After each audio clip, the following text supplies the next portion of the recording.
Tonight, ISIS claims responsibility for the Sri Lanka bombings. The carnage and grief being investigated as retaliation for Christchurch.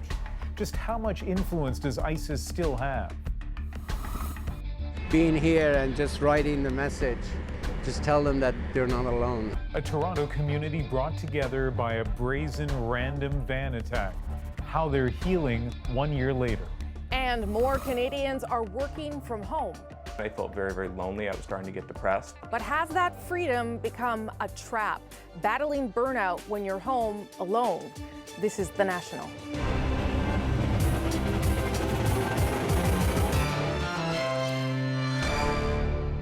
A new claim of responsibility tonight in the terror attacks in Sri Lanka as the grim toll of Sunday's tragedy grows.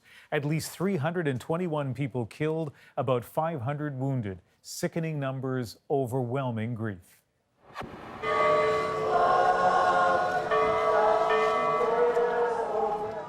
This was a national day of mourning. North of Sri Lanka's capital, hundreds came to the church where an estimated 150 people were killed, the site of the deadliest of Sunday's attacks. Coffins were placed in a freshly dug gravesite nearby. We have a mass burial because in this small village, almost every house has one funeral. Amid security concerns, the country's archbishop urged churches to postpone other memorials. Other villagers held their makeshift funerals in their homes. Sri Lanka's Christians had so far avoided the country's sectarian tensions. Their lives now forever changed. We want peace. We want our church. We want to go to our church again. ISIS has claimed responsibility, and investigators have a new theory of motive. Thomas Dagla has the latest on what we know. Police in Sri Lanka are still frantically searching for at least 2 attackers. But could they be among these men, seen in a video released today through ISIS propaganda channels? All 8 pledging allegiance to the terror group's leader and presented as the perpetrators of the Easter Sunday massacre, a claim that's so far unverified. For ISIS, it's about propaganda. So it's not necessarily about telling the truth. It's about trying to control the narrative. By now, Sri Lankans have seen video of that suspect carrying a backpack loaded with explosives. And today, foreign diplomats were shown even more surveillance pictures of the apparent attackers, the government linking them to 2 little-known groups. It could be a local group that was enlisted or cooperated with or was co-opted by ISIS to jointly carry out the attack. I mean, this is a long-standing pattern. Security experts say it could only be done with help from an international terror group. And Al-Qaeda reportedly said churches were off limits to attacks. So that points to one main possibility. ISIS is definitely high on the list. They've claimed responsibility, but there's still more that needs to be understood about what exactly transpired behind the scenes. Sri Lankan authorities say they believe the attack was meant as retaliation for the New Zealand mosque shootings. They haven't backed up their claim, but indeed, ISIS did call on supporters to carry out revenge. Sri Lanka's Prime Minister acknowledged today ISIS involvement is suspected. We'll be following up on this claim. There was suspicion that there were links with the ISIS. Notice, as ISIS presented the supposed attackers, the men kept their faces hidden. All but the one in the middle, the apparent ringleader. It could be their way of protecting the suspects who are still on the loose. The manhunt continues. Thomas Dagla, CBC News, London. Heartbreaking descriptions of Sunday's attack are still emerging. Sudesh Kalani dropped his wife and daughter off at the church, and when he came back, it was full, so he waited outside. Then the bomb went off. Kalani is tonight's witness. I heard about the huge noise. Then I jumped into the church and I saw that my daughter and my wife was on the floor.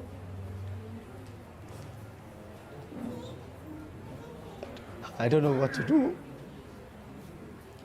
And I just saw my daughter on the floor. And I tried to lift it up. It's already exactly the same. Next, my wife is there. That's the end of the story. My daughter, wife. There was advance warning of this attack from police to other government agencies days ago, and again just 2 hours before the 6 bombs exploded. Sri Lankans were told specifically that churches were targets. It is unclear what, if any, action was taken, and today, Sri Lanka's president, who's also in charge of defense and security matters, held his subordinates responsible for failing to inform him of the warning. He vowed to fire those officials and completely restructure the security and police forces. The president also gave the military broad police powers. Most social media in Sri Lanka remains blocked, and a country-wide nighttime curfew continues. Well, it was a difficult day in Toronto as well, as the city marks the anniversary of its own attack. Families and friends gathered at vigils to remember the victims when a driver deliberately slammed his van into pedestrians 1 year ago.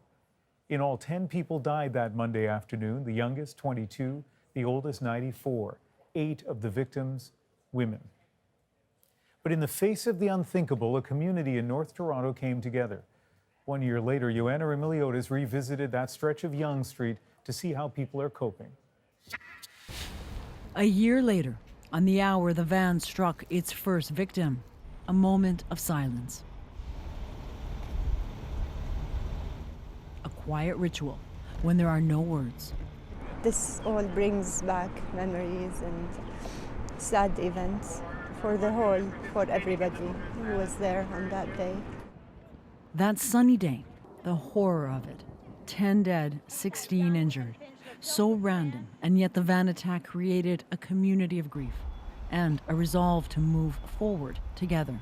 Now it's 1 year gone, and you still think about the same day, same time, and those people that they lost their lives. It's just unbelievable. We are sorry for your loss. And this one says, there should be more peace. And this one says, I hope there will be more peace one day. I will now read the names of those whose lives were lost in this tragedy. Later in the day, another commemoration, a flower for every victim, a lament, and an extraordinary call to reach out to each other. I invite you to take a moment to greet someone near you. That connection, a reminder and a legacy of that devastating day. There is no making sense of the act itself. All of this is about finding meaning despite it. Later outside, a final vigil. An anniversary is a time to reflect and to look forward. Tonight, a community dinner, one of several in the neighborhood. Lost one of my friends at Mel Osman Square, and wanted to join with the rest of my community, get a little bit of support. I just see a lot of neighbors and friends who just narrowly missed the tragedy that happened last year. So we're here to connect with those neighbors and be a part of something positive, and just remembering the good of humanity. Yeah. We have to keep peace alive. A tribute to what's been lost and to what a community found together. Joanna Remiliotis, CBC News, Toronto. And Joanna will be back later in the hour with more from 2 survivors of last April's attack and their journey to recovery. I decided that it didn't really happen to me, and that's how I cope. It's not really happening to me. I thought I was accepting it pretty well in the beginning, but these days I think it's harder. 2 survivors at different stages in life dealing with life-changing injuries. We'll revisit Beverly Smith and Sohra's stories. And the man accused of the attack, Alec Manassian, is expected to go to trial in February of next year. He faces 10 counts of first-degree murder and 16 counts of attempted murder.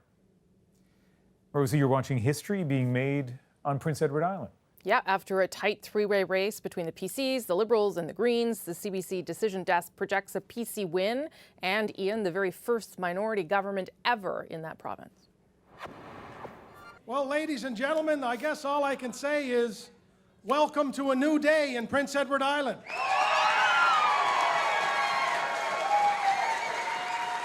For decades, governments have flipped back and forth between the PCs and the Liberals, and tonight was the Progressive Conservatives' turn. But there's a whole other story coming out of this race, too. The Greens just had the best showing ever of any Green party in Canada, becoming the new official opposition. That's a big win, obviously, for PEI Green Party leader Peter Bevan Baker, who for the first time made a third party a real contender on the island. But as Kayla Hounsell tells us, there were mixed emotions at Green Party headquarters tonight. Certainly a mix of emotions here tonight. It is certainly a party-like atmosphere. Green Party leader Peter Bevan Baker spoke about how proud he is of his party, noting, as you say, that they have picked up more seats than any Green Party in Canadian history. He also spoke about how proud he is about the campaign itself, thanking the other leaders for such a cordial campaign. There has been no mudslinging scandal or controversy. It's been very polite, and he says that, in addition to a collaborative minority government, will bode very well here on the island. But he spoke at length about how that joy and elation is really mixed with grief and mourning. The Green Party lost a candidate, Josh Underhay, and his very young son Oliver in a boating accident on Good Friday. This is the first time that Peter Bevan Baker has spoke about the death of his colleague and friend. For me personally, I don't think I've ever felt as overwhelmed with both joy and grief simultaneously.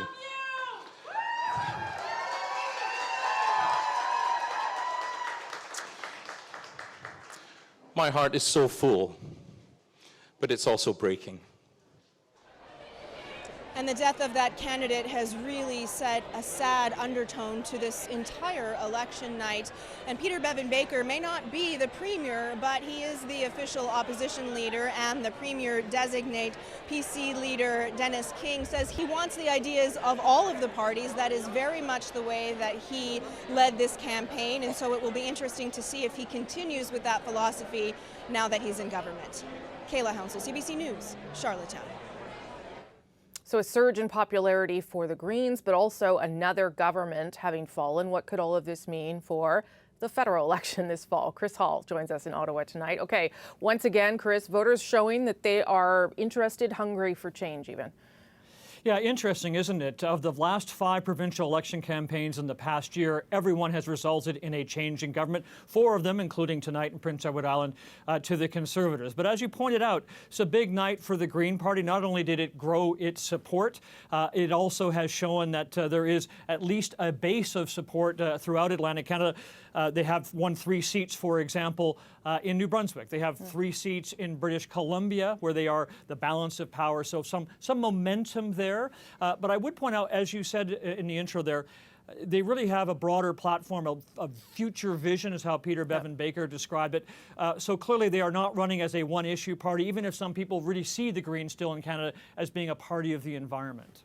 Okay, what else should the federal parties take away from any of this? Well, if you're Justin Trudeau, it's the loss of another Liberal voice around the Premier's table, and of course for the NDP, there's not any joy tonight. But looking for the federal Greens, they only got 3.5% of the public vote, popular vote in 2015, and that was concentrated in double digits in a handful of ridings, including Elizabeth May's own riding in Saanich, Gulf Island. One of those other ridings, Nanaimo Ladysmith, I mentioned that, Rosie, because there is a federal by-election coming on May the 6th, so how the Greens might do there will be something that we have to watch, because tonight, if there's any indication from PEI that there's a change afoot here, it is that they drew votes from both the Liberals and the NDP provincially.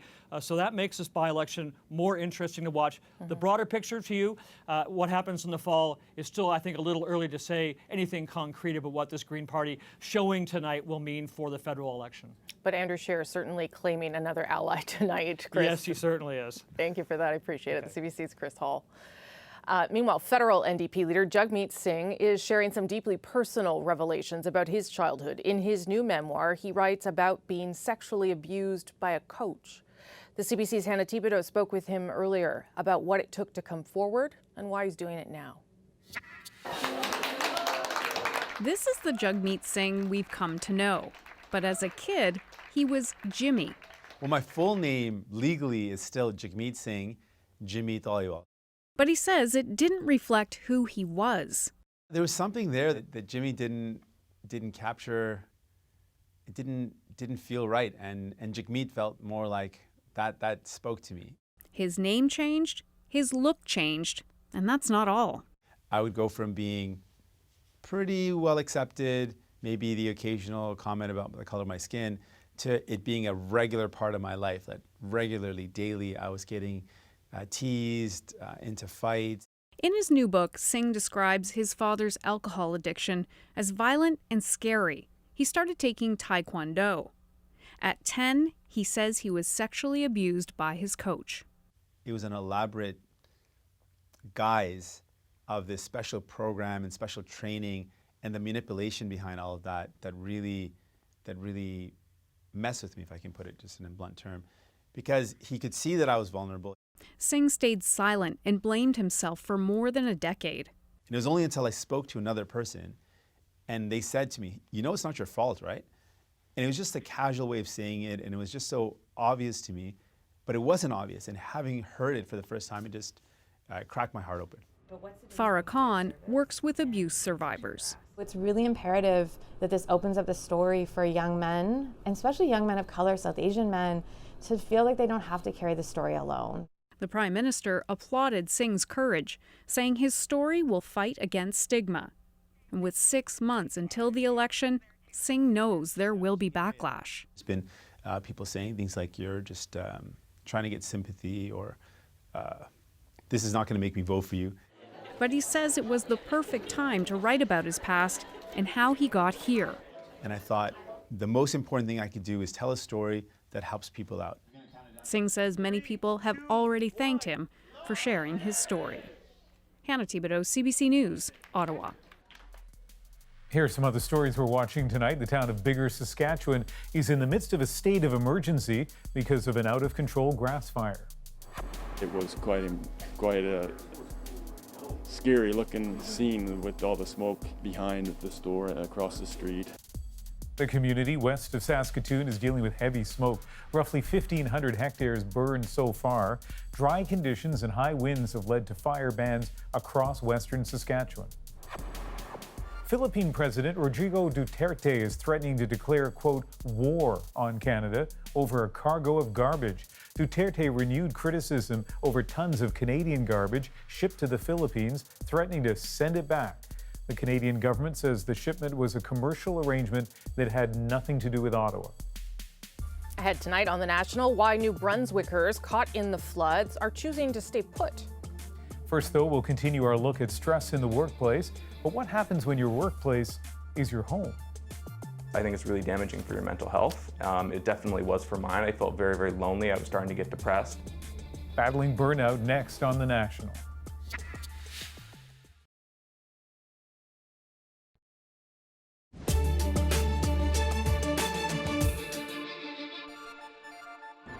Bright, cheerful, well-rested office personnel arriving at work to pit their wits against the workaday world. Offices have changed much over the years, from the not entirely enlightened 1940s. People like Miss Diffle here. Plenty of old gray matter under this kid's peroxide. To the futurism of the 50s and 60s. Office culture and design has evolved, or devolved, depending on your perspective, with each generation. Does it make your job less boring? Oh, it's exciting. I really like it. Many now find themselves working in something like this or this. And in recent years, a new phenomenon for millions of Canadians, the move away from going into any office at all. Tonight, our ongoing series on workplace stress examines working from home, which many companies support, even encourage, to save space and money. But that freedom comes at a cost. Diane Buckner explores the dangers of not punching the clock. All right, and look, certain layers are going to change. So here, I'm going to change to a completely different drum groove right here. Adam Simmons teaches a very 2019 type of music class, showing grade school students how to remix popular songs. And now let's see what this sounds like. Simmons' company, which employs other teachers as well, has a contract with the Toronto School Board. But when he started his business, he did most of his work at home and hated it. I think it's really damaging for your mental health. It definitely was for mine. I felt very, very lonely. I was starting to get depressed. It's a huge issue. It is a huge health issue, and it's an issue for the workplace as a result. This human resources consultant says her firm's research shows isolation is a problem for 41% of employees surveyed. It impacts mental health and the risk of depression, and impacts anxiety, it impacts people's personal well-being. It also impacts your physical health. But the trend towards working outside the office, often alone, has been growing steadily. The most recent data from Statistics Canada says 2.5 million Canadians, more than 12% of the workforce, work at home, at least part of the time. And as remote work has grown, so have mental health costs, now at 30% of all disability claims. Research hasn't yet connected those two trends directly, but isolation is described as extreme most often by those who work at home. When somebody is saying that something is extreme, it's hard to imagine that that's not seriously impacting their lives and their well-being. Rebecca Yaffa works for an event company that has no office whatsoever. It's entirely online. Eventually, it got to a point where I was a little bit lonely and I was really craving some social interaction. She decided to rent a desk in a co-working space. Hey, I'm Rebecca. It's nice to meet you. Which hosts several social events each month. I'm the only one on my team here. It connects her with others who have similar working situations. Adam Simmons has abandoned his home office as well. He too now rents a space in a co-working facility. The most severe punishment we give a person if they've committed the most heinous crime is we take them away from other people. Like solitary confinement. Yeah, that's the worst punishment we have. Experts say the key to working alone and avoiding loneliness is staying connected. How did that sound? A reminder of the importance of maintaining a real social network. Diane Buckner, CBC News, Toronto. Up next on The National, their lives were changed in an instant forever. Stories of resilience and recovery 1 year after the van attack in Toronto. I'll tell you what I did. I decided that it didn't really happen to me. And that's how I cope. It's not really happening to me.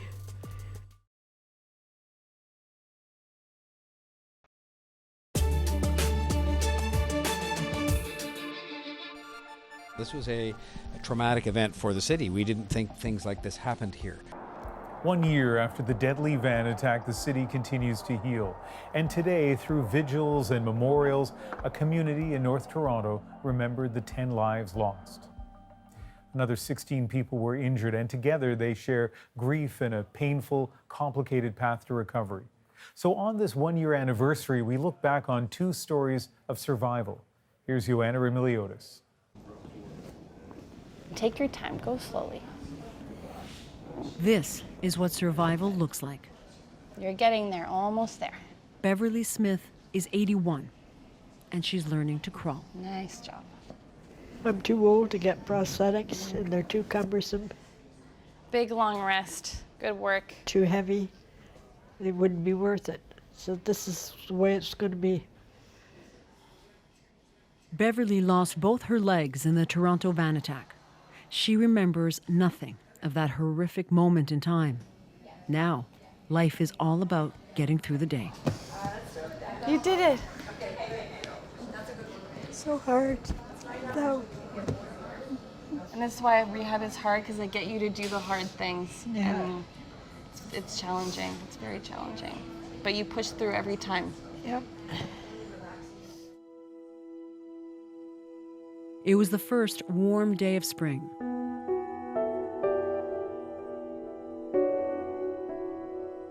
A retired librarian and avid reader, Beverly was on her way to the public library near her condo when the van struck her and hurtled on. It had already left a trail of broken bodies and a trail of intersecting lives.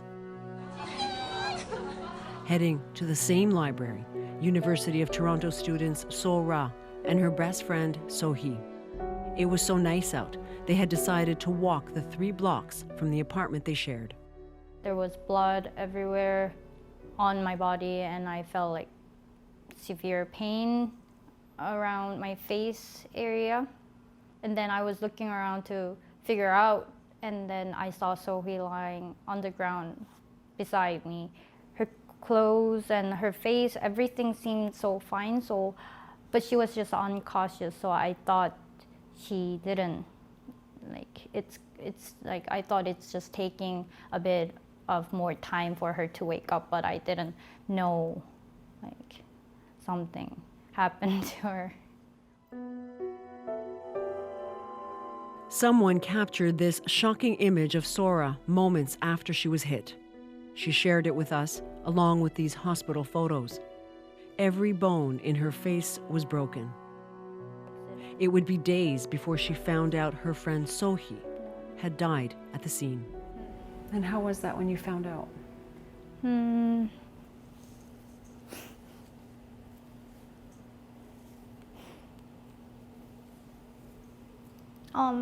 It's okay, take your time. My friends and my parents, they were so worried about my physical condition and my psychological condition, so they hesitated for pretty a long time to decide whether they should talk to me about it or not. But then they came up with the decision to tell me the truth. As soon as I heard that bad news, I started crying, and it just everything bursted out, because I had a thought of Sohi, something happening to Sohi, but I tried to stop myself, and I tried my best to not give up on her or lose my hopes. Down here, get them, and then you're kind of on your own. It might just work out. You could just stay with us. And then Michael Smith and his sister Allison tried to hold on to their hopes for their mother too, telling themselves, what are the chances? Looking back, it seems so hollow a reassurance. So I just picked up the phone and he said, have you seen what's been going on TV? And I'm like, no. So he explained the whole situation, and I just said, okay, well, what are the chances, as I always say, what are the chances? I mean, I know it's outside our building, but there's hundreds of thousands of people in Toronto walking around, come on. But they couldn't get through to their mom. The cold answer arrived when officers showed up at Michael's door to take him to the hospital. She was so beaten up, her eyes were completely closed. And then they told me that her legs had been amputated, and I just started screaming. It was horrible, horrible. It would be weeks before Beverly could process, could believe what happened. I'll tell you what I did. I decided that it didn't really happen to me. And that's how I cope. It's not really happening to me. But I'm getting better. I know what's happened to me, and I know I have to deal with it. But I've got a lot to, even though I'm almost 82, I've still got time to live and enjoy life. So I'm good.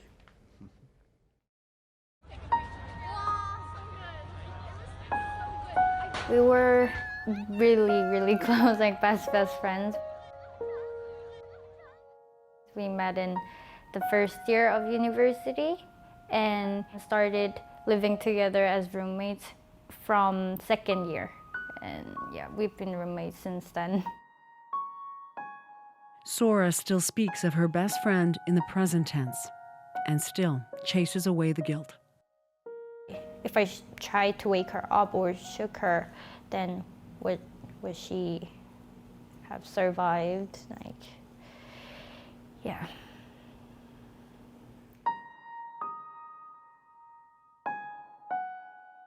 I thought I was accepting it pretty well in the beginning, but these days I think it's harder for me to actually think and accept the fact that she's actually gone forever.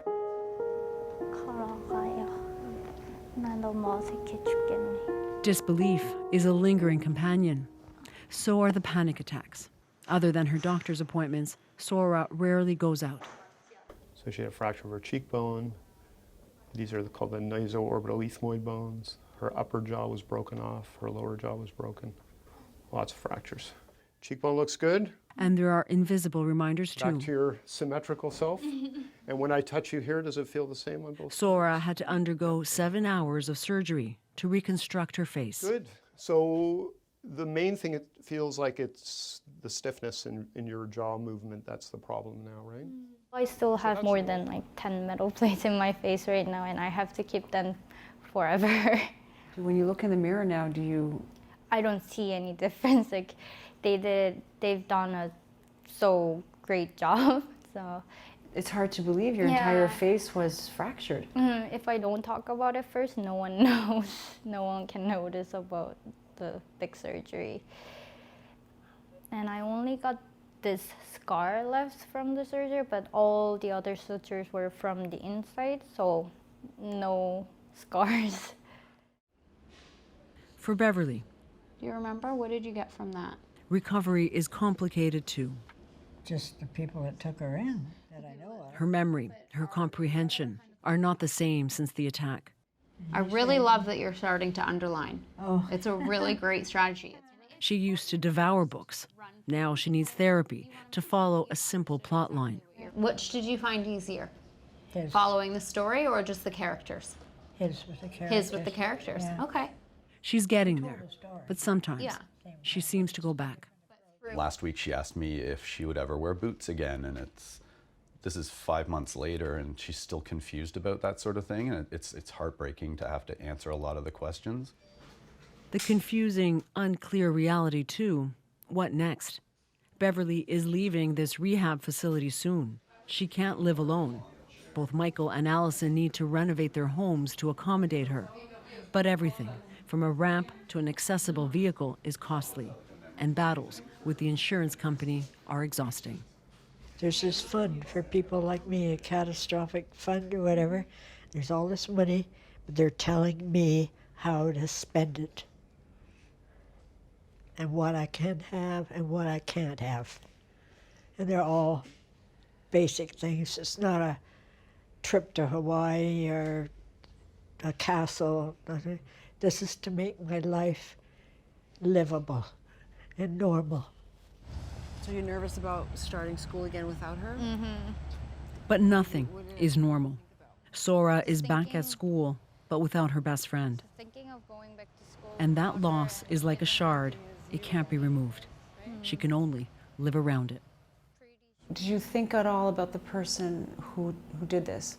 To be honest, I try not to think about him because I don't have any power, or like I can't do, there's nothing that I can do in this situation. And so it's just like endless negative loop, so I try to not think about him.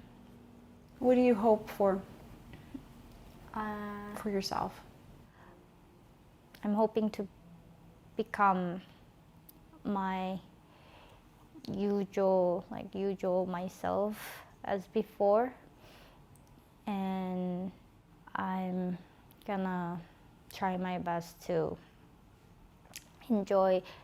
double enjoy my life and live harder for Sohee and myself, for both of us.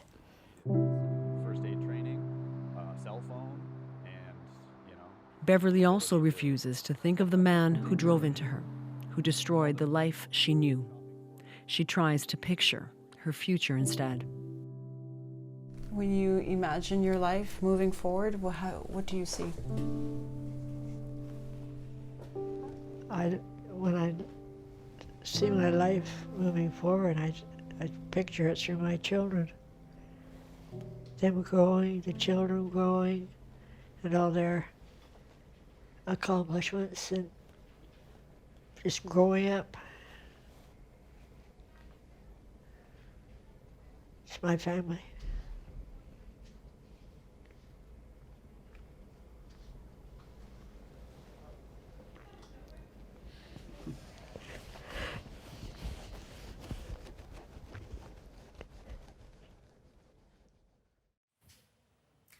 Since we first brought you that story, Beverly Smith has learned to be self-sufficient, and she's now living, for the most part, on her own. As for So-Ra, she's visited So-Hee's graveside in Korea. She's back in school, but says her friend's death still feels surreal, and she still thinks about her every day. Of course, a big part of today is honoring those who died, the lives they lived, and how they're being remembered.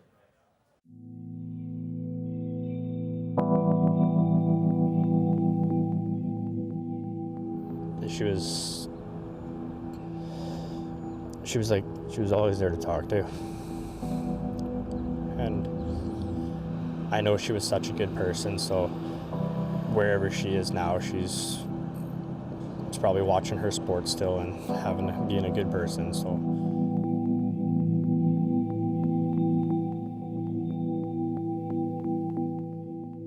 She's one of those humanitarians that really cared about her community, cared about the people she worked with. She just went way beyond about a lot of things. And so sometimes when I feel a little bit one of those 5 stages of grief, which is anger, I look it down on that and just basically say, yeah, what would she do? And then we end up kind of answering a lot of the questions.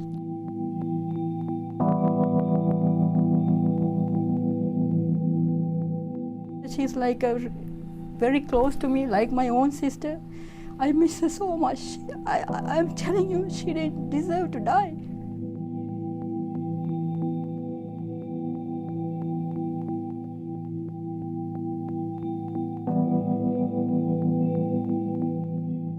She was a very funny person. You know, she had a very, very sharp for a 94-year-old and very active. She was walking up and down Yonge Street every day.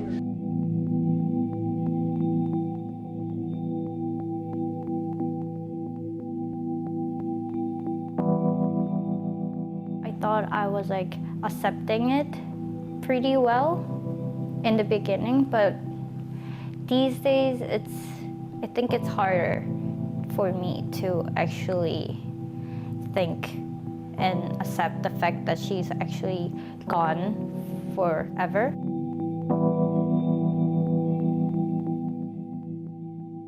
Eddie he is like a child, but in a cool way. He has this childlike faith in whatever he does.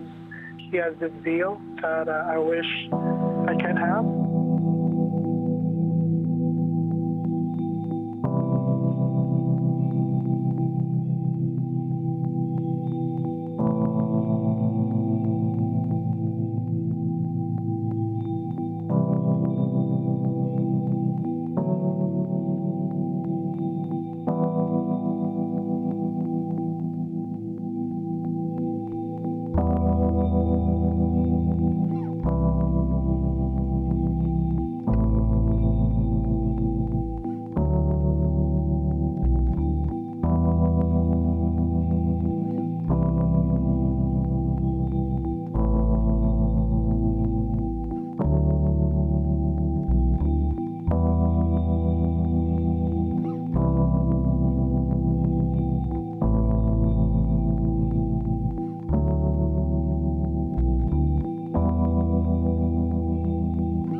Floodwaters finally stabilized today along the Ottawa River, but the situation in Quebec could get much worse this week. The sunny weather is quickly melting snow and the rain is back tonight.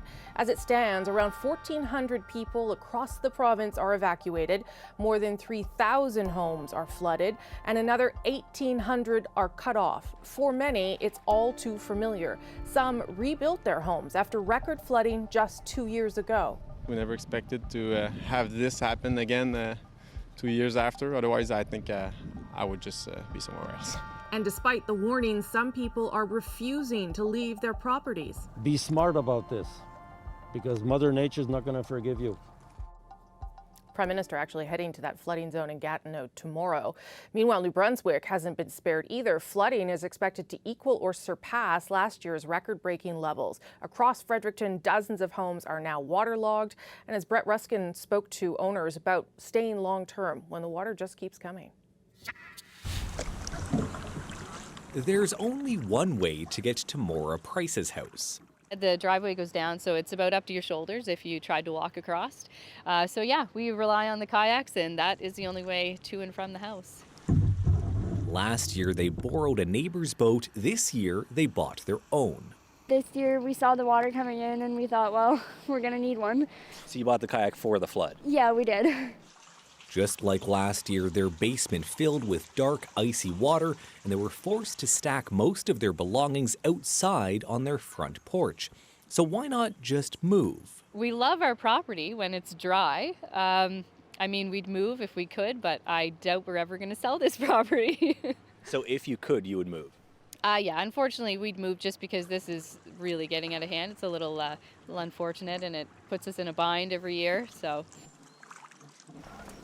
So you're literally sitting on Grand Lake right now. A bit downriver, Elaine Price could leave, but doesn't want to. The home she shares with her husband was badly damaged last year, and they spent months repairing it, raising the foundation, new flooring, fresh paint. Now the water is back. We're very scared. You probably hear my voice. It's very emotional. We couldn't spend Christmas in our home or any of the holidays, So why stay here at all? We love it here. I love nature. My husband loves nature. We met as a young couple when we were hunting. I hunted with my dad, so we just love to be here. Flood levels today here reached record levels. And that could mean more houses underwater than ever before, and more families deciding if it's this flood that will make them move. Brett Ruskin, CBC News, Fredericton. The moment is next on The National. Win or lose, it's already a dream come true at the World Curling Championship. Could you have ever imagined throwing rocks at a World Curling Championship? Never, being the first African to do it. So we're excited. We're so excited to be here.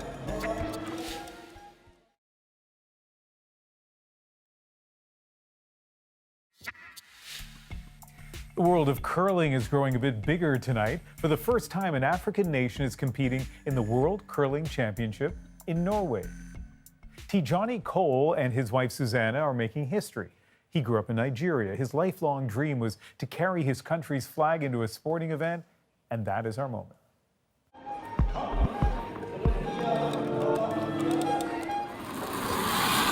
Could you have ever imagined throwing rocks at a World Curling Championship? Never, being the first African to do it. So we're excited. We're so excited to be here. We've worked very, very hard. Our coaches have done a great job with us, and we're excited to be here. But we're not a novelty. We're here to compete, and we're here to do the best we can. Could you ever imagine? Never in a lifetime. No, this is very exciting. I'm very proud to represent Nigeria. We're going to work hard, and we're going to have fun. And you're here to stay. And we're here to stay. See you guys in 2022. Now, Tijani, Rosie, learned his love of curling in North America. You may notice it in his voice, but even that's a little bit unusual because it was in that curling hotbed of Dallas. And they actually held a curling clinic in Nigeria, and hundreds of people showed up. A key missing ingredient, ice, our producer tells us. They just did dry curling, whatever that means. Maybe ice in the drinks, so to get the full curling experience. That part of curling I understand. Okay, that's The National for April 23rd. Good night. Good night.